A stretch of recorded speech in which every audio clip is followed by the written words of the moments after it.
There's something that we need to talk about, and it's the use of technology in music. My feeling has always been that if it adds to music, I'm good with it. The problem I have is when it subtracts, okay? And we're going to talk about subtraction. I remember in the early 2000s when a lot of artists and musicians started to break away from the major record labels because the major record labels did have a lot of power and influence and were making a lot of the money. So the artists started to make their own albums. And it always felt to me that somewhere in the mid 2000s, I don't know, 2010, it almost felt that big business wanted to take some of that power back.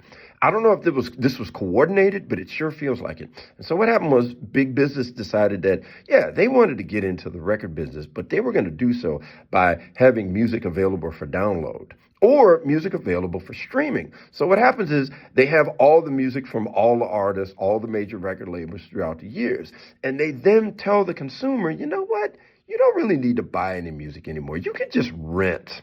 Ironically, the same thing is happening with housing because a lot of houses are just really expensive. And so a lot of people just go with renting because that's a cheaper option. But then in music, it happens in the other direction where you tell, oh, you don't need to buy that. No, you can just rent. If I hold on just one second. Hey, man, could you get on the phone and get in touch with the automakers and tell them to get CD players out of the car?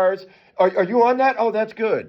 But anyway, what happens is that people then stop buying CDs and then everything is as digital. You know, it's either download or streaming. And so people get caught up in the convenience of streaming. But what happens is if you're a musician, you're making less money because the financial streams that you used to have, they're very small now because, you know, like residuals for royalties from radio play, you know, it's a lot less. And the music isn't selling the way that it was because physical product isn't being sold anymore. And streams, the rate is just awful. So I've often wondered, well, man, does the big business have it out for the musician?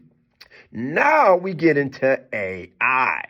And what started to happen on Spotify, one of those companies that basically people rent music from, was that you started to have these albums that were created and you didn't know who the people were.